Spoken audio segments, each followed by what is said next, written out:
Great to see you all here in both in quantity and in quality. Absolutely, extremely happy about the fact. A short notice that the Minister of Defense also sends his greetings to all of us. But therefore I was on the phone.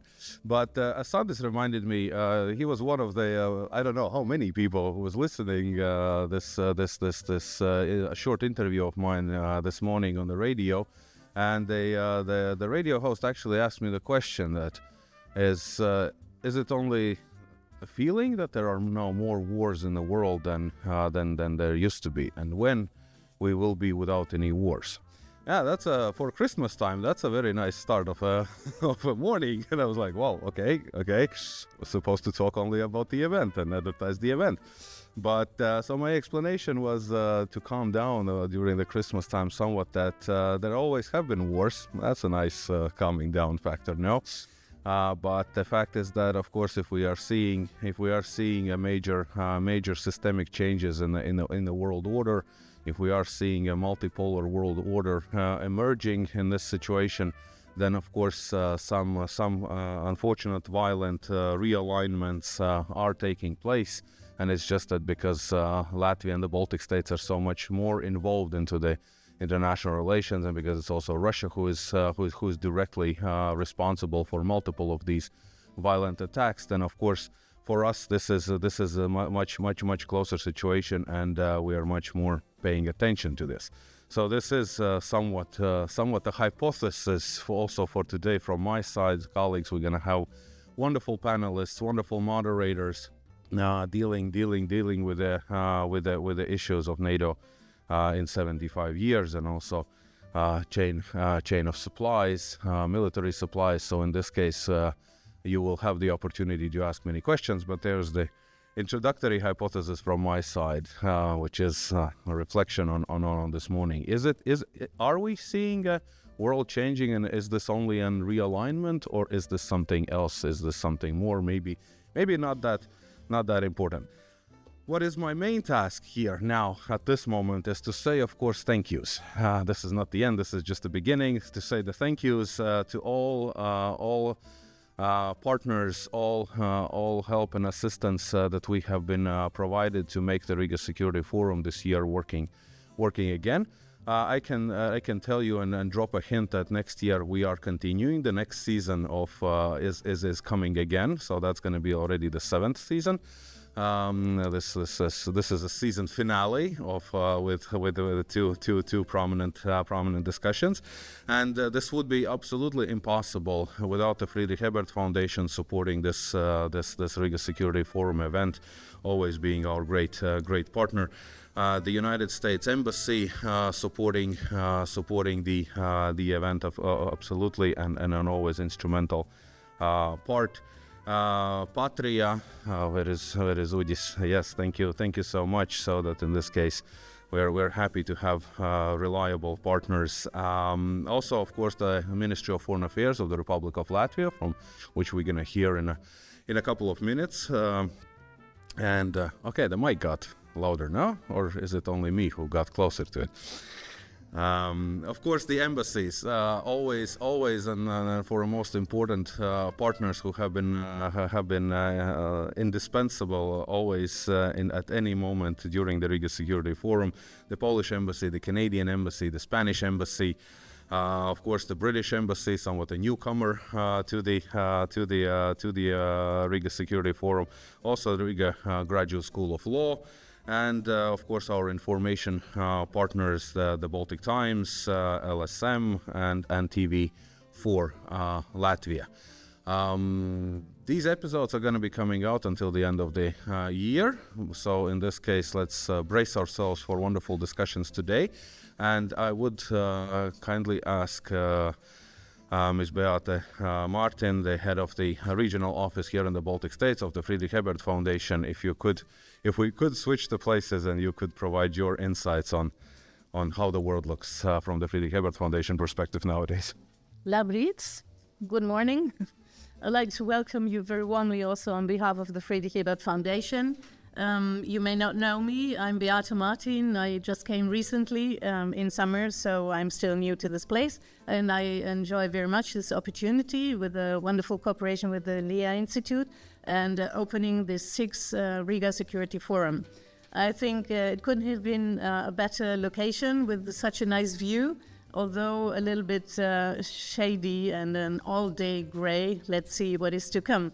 I think this is one of the last events taking place before Christmas, so I hope you're already preparing for some time to relax later on. Actually, I won't give too many insights on how FES is interpreting the world, because we have a network of of offices everywhere, about 100 offices. That would take too long. So as I understand, I have only 5 minutes or so for the welcome note. I spare you that part of the longish interpretation. For me, it was a very interesting concept to prepare these podcast sessions, which are issued on a weekly basis, and even some more to come, with very interesting topics like Latvia and its bid for the UN Security Council, the NATO partnerships and beyond in global North and South, US and Eastern border in Western civilization, the power of media, Russia's war against Ukraine, China and Russia special relations operation. So these are some of the topics and more to come. I think this is a very interesting concept. And as far as I heard, the download rate or the click rate is quite good. So maybe you've had the time to listen to one or two of them. Well, last year, the Riga Security Forum was focusing on European security. Well, many things happened since last year, especially also on European level. There were the EP European Parliament elections. The new EU Commission has just begun its work. Kaja Kallas, the High Representative, together with Antonio Costa, the President of the European Council. First day in office, they went to see Zelensky in Kiev, so that was a good move. Then Donald Trump was elected and takes over in January. We are yet to see what exactly that means for the design of U.S. foreign policy and the involvement of the U.S. in the NATO policy. I guess that will be one point of the discussions here today as well. Mark Rutte has started as the new NATO Secretary General and will have to find ways to strengthen the transatlantic relations and the European pillar. The NATO foreign ministers recently met and dealt with rethinking the hybrid attack strategy against the backdrop of an increased number of sabotage alerts and cyber attacks across the military alliance. I think we've heard about a lot that in the last few days. Then the next sanction package against Russia, the 15th, already is on its way, with new restrictions on companies and oil tankers contributing to Russia's war against Ukraine. Then, beginning of December, we saw a 30-year anniversary of the Budapest Memorandum, which Ukraine probably did not celebrate at all. There was an OEC meeting in Malta recently, beginning of December, where Sergei Lavrov participated, first time in an EU meeting since beginning of the war. Some European Union member states are facing a difficult situation or turbulent times, like I'm from Germany. Germany is facing parliamentary elections on February 23. France is still searching for a new prime minister. This morning, Macron promised to find one in 48 hours. Let's see if that works.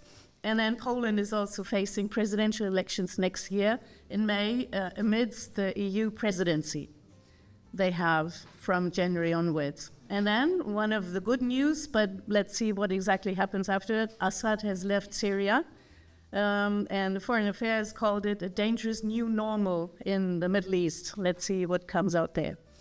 So there are many unknowns still on the table, and we still have to see, for example, how the new EU Commissioner for Defense and Space, Andris Kubilius, will define his work, what the new white paper on defense will look like.